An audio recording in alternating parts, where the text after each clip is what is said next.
Olá pessoal, vamos continuar aqui com a nossa aula de tabela periódica e agora a gente vai falar das propriedades periódicas, continuando o que a gente já havia falado aí na outra aula sobre temperatura de ebulição e de fusão. A gente vai falar agora de potencial de ionização, que é uma das principais propriedades periódicas que a gente tem.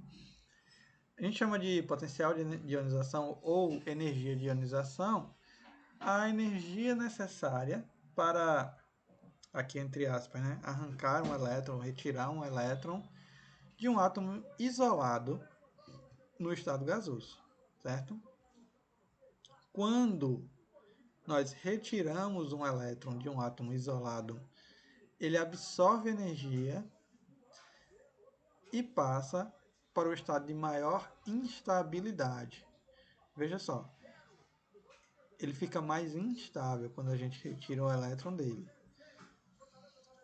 Situação idêntica ocorre com íons isolados de qualquer elemento. Então, essa energia necessária para retirar um elétron de um átomo isolado é denominada primeira energia de ionização, ou primeiro potencial de ionização. E ela é descrita pelo SI, expressa em kJ por mol. Ela pode também ser descrita em electron-volt, que é uma unidade de energia também. E também a unidade de trabalho, né? Essa unidade electron-volt, ela refere-se ao trabalho necessário para deslocar um elétron contra a diferença de potencial de 1 volt, né? Por isso que é electron-volt. Vamos considerar o seguinte, vamos considerar o exemplo aqui do alumínio gasoso. O alumínio gasoso, o átomo de alumínio geral, ele possui 3 elétrons no seu nível de valência aqui na última camada, certo? Ou seja, esses 3 elétrons eles podem ser doados pelo átomo de alumínio, né? Podem ser perdidos. Então, a primeira energia de ionização refere-se ao primeiro elétron que é removido do átomo de alumínio, formando o íon alumínio 1+, certo? Então, veja que para eu retirar esse elétron do átomo de alumínio, eu preciso fornecer a ele 577,4 kJ por mol de átomos, certo? Para remover um elétron. Agora veja, para eu remover o segundo, aqui eu tenho o íon alumínio 1+, se eu quiser transformar ele em alumínio 2+, o valor não dobra, o valor mais que triplica, veja, eu passei para 1816,6. E se eu, a partir desse alumínio 2+ aqui, quiser remover mais um elétron, aí o valor é bem parecido, né? 2.700 aumenta não chega a dobrar, né? Agora, aqui, veja, eu tirei os 3 elétrons, né, dessa camada de valência. Então, ele adquiriu uma certa estabilidade nessa configuração aqui, que é semelhante de um gás nobre. Porém, se eu quiser remover um elétron desses aqui, que estão nessa camada de maior estabilidade, aí a quantidade de energia vai ser muito maior. Veja só, de 2.744, eu precisaria, para remover um outro elétron, de 11.575. Então, essa quarta energia de ionização seria muito maior do que as outras, né? No geral, até isso aqui pode acontecer. Terceira, já que ele pode formar esse íon 3+. É improvável que aconteça a quarta energia de ionização. É muito improvável, né? Devido à quantidade de energia que você precisaria fornecer para isso. Mas existe a possibilidade, né? Não sei se é muito viável, nem se tem muita utilidade, mas a possibilidade existe. Quanto maior o raio atômico do elemento, mais distante ele fica do núcleo do átomo, né? E, portanto, ele adquire um nível mais externo, certo? Que a gente que é um nível de energia mais externo, a gente fala que é o estado fundamental do átomo, ele está no seu estado fundamental quando ele não tem cargas positivas ou cargas negativas, né? Nesse caso, a atração que os prótons exercem sobre os elétrons mais externos é menor e a repulsão exercida pelos elétrons mais internos é maior. Então, se a gente imaginar uma daquelas figuras que eu mostrei na outra aula com uma eletrosfera e tudo mais, a gente vai ver que quando eu vou removendo elétrons, deixa eu voltar aqui para aquele slide para mostrar para vocês. Aqui. Veja. Se a gente observar aqui que esse átomo perdeu 3 elétrons, ele mantém a quantidade de prótons. O núcleo não vai mudar, né? Mas ele tem muito menos elétron. O que é que isso quer dizer? Que o efeito de atração do núcleo vai ser maior sobre os elétrons do que era antes, certo? Então, vamos voltar aqui.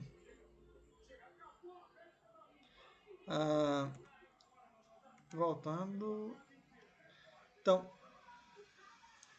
será mais fácil retirar um elétron de um átomo isolado, né, que tem energização menor do que de um íon. Né? Por exemplo, esse, esse, esse átomo de alumínio aqui, ó, a gente retira 577, a gente fornece 577 kJ para retirar um elétron, mas quando a gente vai retirar o segundo, o valor é muito maior, porque por conta desse efeito aqui de atração-repulsão, atração entre núcleo e elétrons, e repulsão elétron-elétron. Esses efeitos nucleares e efeitos eletrônicos afetam os valores de energia que serão necessários para remover o elétron, certo? Na tabela periódica, quanto menor o raio do elemento, maior é a atração que o núcleo exerce sobre os elétrons de nível mais externo e, portanto, maior é a energia necessária para retirar um elétron deste átomo. Como que a gente vai pensar nisso? Veja só. Todos os átomos aqui dessa primeira coluna, eles têm um elétron na última camada, né? Sódio, lítio, potássio, frâncio, sais, enfim. Todos os elementos alcalinos terrosos têm um elétron na última camada. Em comparação, se a gente observar aqui todos os halogênios, eles têm 7 elétrons na última camada. Então veja só. Além disso, tem o fator raio atômico, tem os efeitos, tem a carga nuclear efetiva, né? Quando a gente vai, por exemplo, se eu for comparar aqui, se eu for comparar aqui os átomos que estão à esquerda da tabela e os átomos que estão aqui mais à direita, apesar de eu ter a eletrosfera basicamente com a mesma quantidade, o mesmo número de períodos, né? Aqui, se eu estou no segundo período, eu tenho todos os átomos aqui com 2 períodos, com 2 camadas, né? 2 camadas eletrônicas. O que isso quer dizer? Se eu tenho 2 camadas, independente aqui se eu tenho 3 elétrons ou o flúor aqui se eu tenho 9, eu vou ter que fazer caber 3 elétrons em 2 camadas ou 9 elétrons em 2 camadas. Se eu só tenho 3 elétrons, a repulsão entre eles é muito menor. E, além disso, eles estão mais livres, digamos assim, eles sofrem menos interferência do núcleo.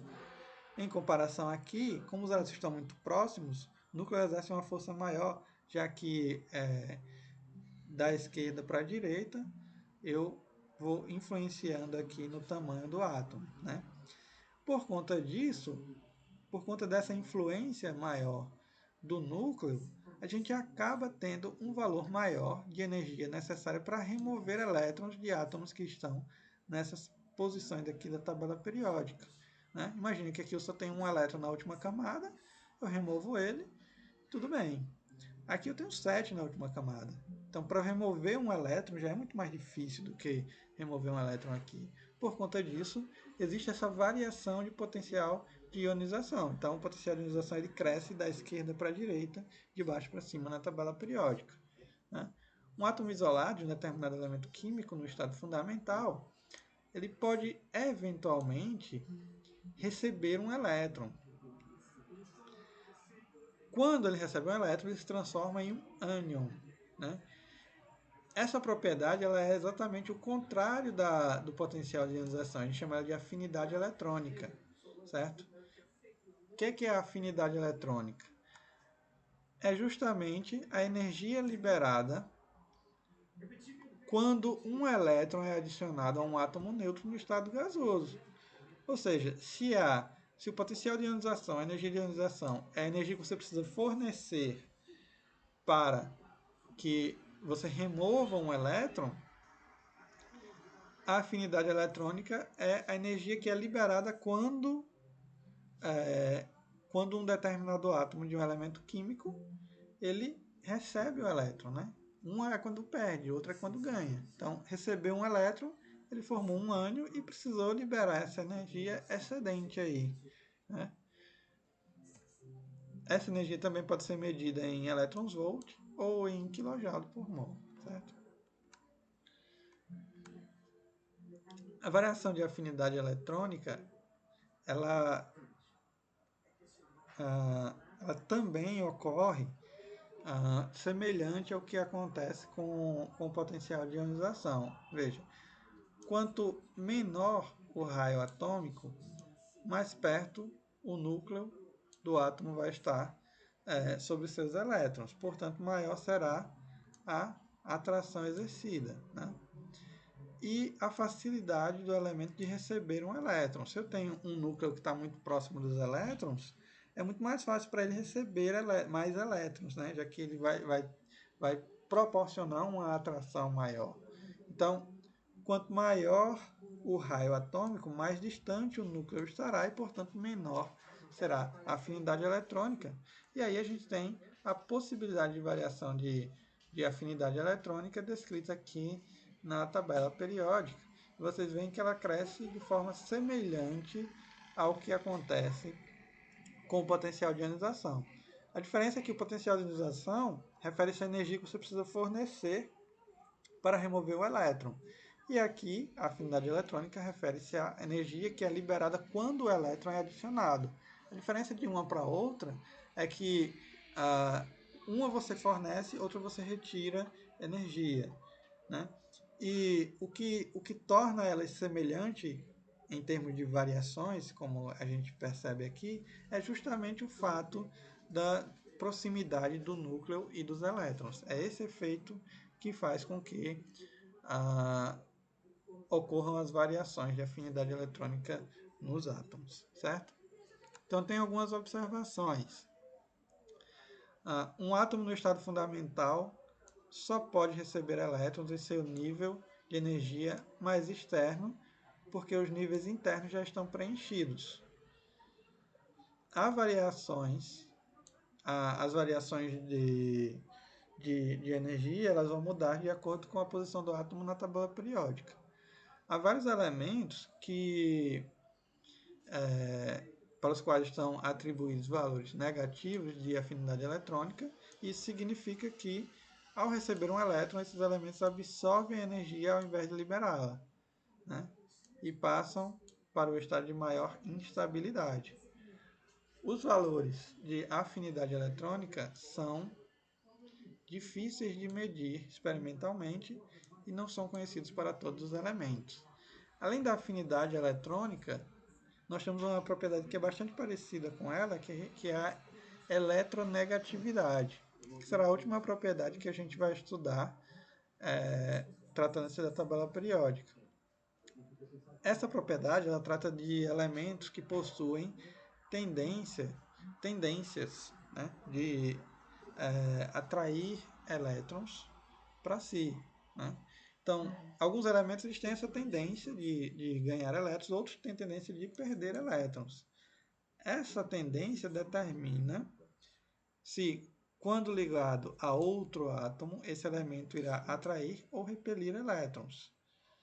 A eletronegatividade é a tendência que um átomo possui de atrair elétrons para si quando se encontra ligado a outro átomo de elemento químico diferente numa substância composta. Então, por exemplo, aqui eu tenho a tabela periódica e eu tenho os valores de eletronegatividade de diferentes tipos de átomos. Veja que os átomos mais eletronegativos são dessas colunas aqui, né? Ou seja, são os átomos que têm a maior tendência de atrair elétrons quando eles estão ligados. Por exemplo, se a gente tiver ligações entre hidrogênio, por exemplo, ou metais alcalinos, e cloro, flúor, oxigênio ou nitrogênio, a gente vai ter uma tendência que estes átomos dessas colunas aqui, eles atraiam com maior facilidade os elétrons dos outros átomos, certo? Então, com base na variação do raio atômico dos elementos, a gente pode definir que quanto menor o raio, maior será a atração do núcleo pelos elétrons do nível de energia mais externo e, portanto, maior a eletronegatividade, certo? Mesma variação que ocorre na afinidade eletrônica. Quanto maior o raio atômico, menor a atração do núcleo.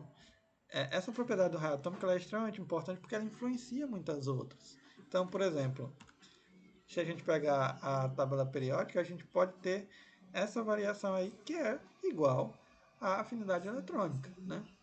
Então, a eletronegatividade ela é bem parecida com a afinidade eletrônica em alguns termos, né? Com isso, com essa parte de eletronegatividade, a gente termina essa parte de tabela periódica e propriedades periódicas. Então vejam que as principais propriedades que a gente trabalhou são o raio atômico, a densidade, a eletronegatividade, afinidade eletrônica e potencial de ionização. Existem outras propriedades também, e algumas outras a gente viu também, mas essas são as principais. E dessas aí, o raio atômico ele tem muita influência. A gente precisa entender direito o raio atômico para entender melhor a potencial de ionização, a afinidade eletrônica e a eletronegatividade, certo? Então, com isso a gente termina o capítulo de tabela periódica e suas propriedades. E aí a gente, na próxima aula, segue com um novo assunto, ok? Então, por hoje a gente para por aqui.